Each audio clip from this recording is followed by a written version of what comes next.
Well, hello and welcome to the month of February. So February, you're going to see some changes around the school community and the different series that I put inside school.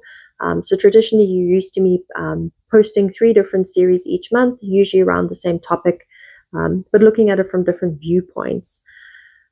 December, I spoke about overwhelm. Last month, I spoke about systems and structures. And you know what, as a practitioner, Tam's got to walk her talk. She's got to do the things that she's teaching. She's also got to take those things. So in order to reduce my overwhelm and to reduce your overwhelm, because there is a little bit of decision fatigue that comes in which series do we pick? Which episode do I go and watch next? Which one of these do we make the deep dive for next month? So I'm reducing overwhelm for all of us. And I'm making the system and the structure simpler. So it's easier to know what to expect.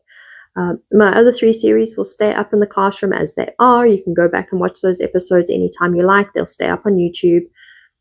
Going forward, you'll find a new section in the classroom where you're going to find this first video.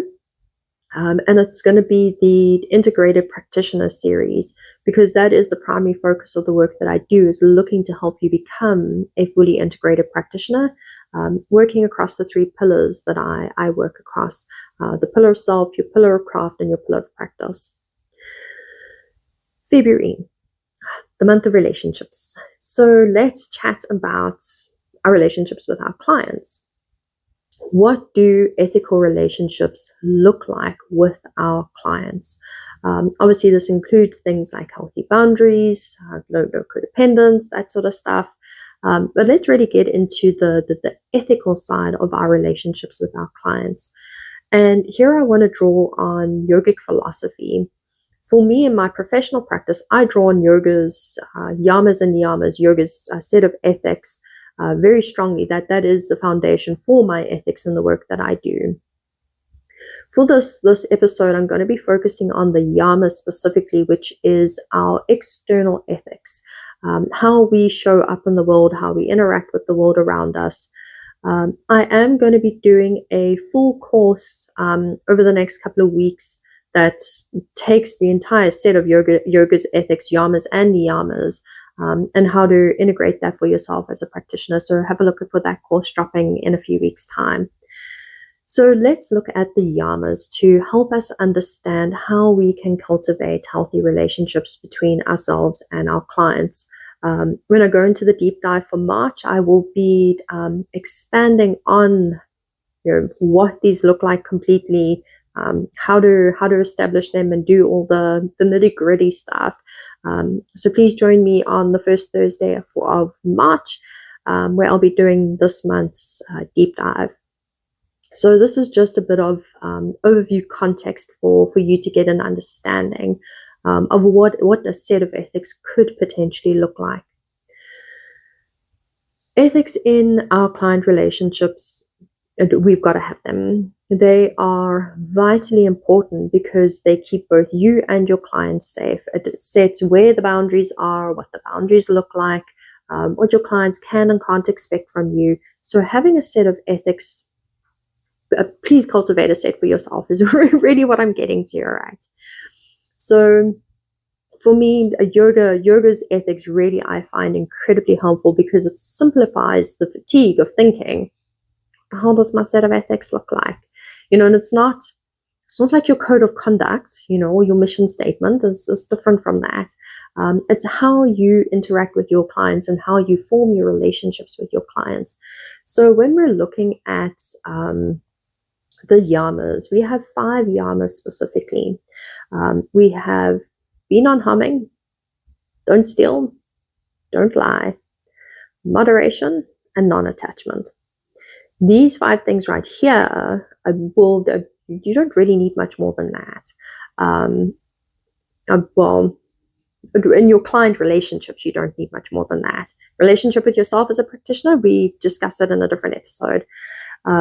But in your relationships with your clients, these 5 sets of ethics, you don't need much more than that. So being non-harming, when we think about being non-harming, we think about, obviously I'm not going to, smack my clients into shame, like, you're not getting your stuff right. That's not your, that's not what I mean by non-harming. It goes further than that. It's ensuring the language that we use, the wording that we use, how we interacting with our clients. Are we taking the whole of our client into consideration when we're sharing certain things? Are we taking into consideration things like cultural differences, belief differences, religious differences? Are we inadvertently doing something in our practice that is causing harm to our clients? So being non-harming really goes much further than just, don't be physically harming. For the chiropractors out there, it's more than just, mishandling your clients and being like, okay, I need to be more gentle with my clients. Being non-harming, there really is a whole lot more to that. So you've got to think about, how are you interacting with your client, and ask yourself the question, if I say this thing, is it going to inadvertently cause harm? If I do this action, will it inadvertently cause harm? If I introduce this modality or the set of language or this tool, is it going to inadvertently cause harm? Say you're a tarot reader. Simple example, you're a tarot reader and you have a very staunch Christian client come and see you.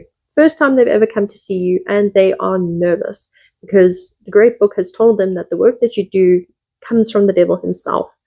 So how do we interact in a relationship like that with a client that is non-harming? We don't whip out our cards and just start laying them on the table and, telling them their future. We give them some context. We explain, what is the tarot? How does it work? What is it not? What is it? What expectations can they expect from the reading from you? That all ensures that you're not being harming towards your client. Truthfulness. We should never lie to our clients. Ever. There's no reason to lie to a client about anything. You can absolutely withhold information. You don't have to give your clients every last single detail, but never falsify the information that you're giving. Never falsify your skill sets, how much information you have, how much knowledge you have, what modalities you work with, and what that actually looks like. So truthfulness inside a client relationship is incredibly important. And it really is. It really is okay. Like, certain things you don't need to give them. You don't need to tell them those things. But as long as you are being truthful in what you are sharing with them, that is what matters. Non-stealing. And here we think about the material aspect of being non-stealing. So we're like, let's not steal our clients' money, let's not overcharge. But it goes further than that. Don't steal their time. If your session is marked for 90 minutes, have your session for 90 minutes. Don't run into 120 minutes because you have a couple of extra things that you want to do, or a couple of extra things that you want to say, or you are running late for the session. You're stealing from your client because they might have another appointment afterwards that you're now making them late for. So you're actually robbing of them of their time. So if your session starts at 2 and it runs for 90 minutes, your session starts at 2 and it runs for 90 minutes. Yes, we're human. We have mishaps. Life happens. Do what you can to ensure that you are sticking to the time parameters that you have so that you're not stealing from your clients. Don't overcharge for your services, but also don't undercharge for your services, because now you're stealing from yourself. Okay, these ethics kind of go both ways, so don't do things in your sessions that are going to be harmful for you. So you're burnt out, you're exhausted, and you're like, let me just take on this client. You're being harmful to yourself, and likely you're going to be harmful to your client. Don't arrive late for your sessions because you just don't have your shit together that day. You're going to be stealing from your client, and you're going to be stealing from yourself because you're not going to run late for your other sessions as well.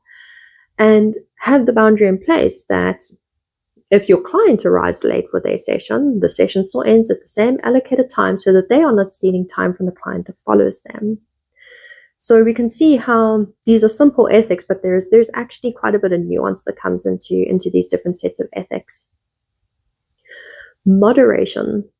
Moderation with our clients. Here, things like oversharing. There's a good one. The vulnerability with clients is healthy. Healthy vulnerability is a good thing.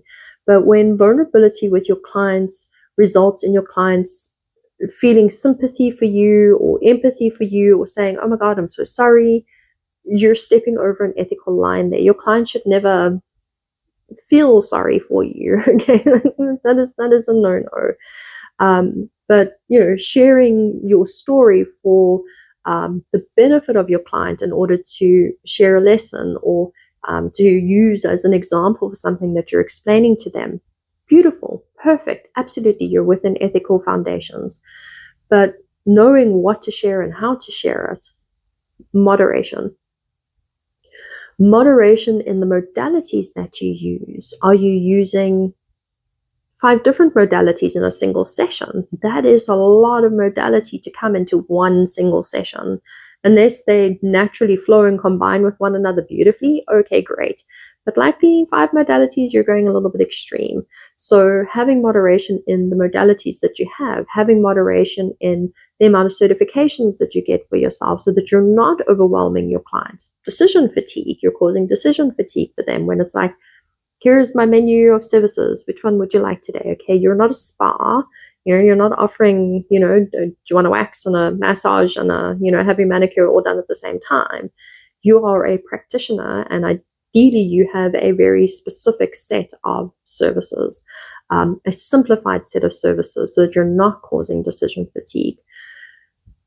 Moderation in, if you are an energy worker, how much energy are you putting out? How much energy are you doing for your client? Are you're blasting them excessively with energetic energy because you're beaming them with a whole lot of light and love? Moderation across the board. Moderation in how you present yourself. Be moderate in your sessions with your clients. The sharing stuff, the vulnerability stuff. How much of yourself are you bringing to your sessions? You absolutely 100% present with your clients, but you're not giving 100% of yourself. You're not pouring every last inch of yourself into that session. You have moderation in how much you do give to your clients, and there's structures and systems in place that your clients know where those lines are and what that moderation actually looks like. We then have non-attachment. Non-attachment, obviously, we're going into things like codependence, clinging to our clients clinging to us, yes, because this goes both ways. But for us as practitioners, especially when we're working through the thing of scarcity mindset, like we all go through it, we all have that experience with the scarcity mindset. It's for some reason part of our practitioner process. But when we cling to clients, we likely will cause harm. Likely we are being untruthful about why we're continuing the relationship with our client. If there's no reason for the relationship to continue, it's okay for the relationship to come to a natural close. It's supposed to, okay? Everything in life is temporary. Everything in life is supposed to be temporary, okay? Practice some impermanence. With non-attachment, here codependence obviously slots into that quite naturally. So don't be codependent on your clients. Don't be dependent on your clients. So if you're stressing about like, oh, this relationship with this client is going to come to a close and, where am I going to find a new client? If you're clinging to clients that you need to close the relationships off, you're probably blocking out new potential clients from coming in. So you need to have a sense of non-attachment with your clients. You also need to have a sense of non-attachment to your client's outcome from your session. A lot of practitioners, we talk about, what are the potential outcomes that you could get from, working with me. For me, the potential outcome is you become a fully integrated, sustainable, fully functioning professional practitioner. That's the outcome that I would love to have for all of my clients. Not all of my clients are going to achieve that. Sometimes their outcome looks completely different. I don't get to dictate that. I can't have attachment to my client's outcome, and neither can you as a practitioner. So We can't dictate our measure of success by our clients' outcome. We don't get to tell our clients, like, you're going to feel like this at the end of your session. They could come for a Reiki session. You're like, you're going to feel like this. And they feel like the opposite. And then what? They're like, oh, you're lying. Okay, now we're going into the ethic of, don't lie. Okay, so we can see how they kind of blend together as well. So non-attachment in relationships is vital for us as practitioners. We can't cling to our clients. We can't cling to expectations that we have for our clients and the outcomes and the experiences that they're going to have. These 5 ethics right here are a very solid set of ethics for us to cultivate for ourselves. Going into the deep dive in the first Thursday for March, because I really want to open up the conversation inside school and discuss. I'd love to hear, what do your set of ethics look like for you as a professional practitioner? What ethics are you struggling to formalize for yourself as a practitioner? What ethics have I mentioned here that you're like, oh, I didn't actually think of that? What ethics have I maybe missed? Like, let's talk about it in the discussion thread. And then when we move into the deep dive, I'm going to unpack these 5 ethics a lot more in depth. I'm going to give a lot more clearer examples. I'm going to give some worksheets and things that'll be really helpful to go with it. And I'm going to pull elements of the discussion that I find, if there's huge, like everyone's talking about the same thing, I will pull that into the deep dive as well. So let's chat about, what do your ethical relationships look like? What set of ethics do you have? If you don't have a set of ethics, why not? What's stopping you from putting those ethics in place? And if you're looking for a simple set of ethics, Yogic Yamas is a really great place to start.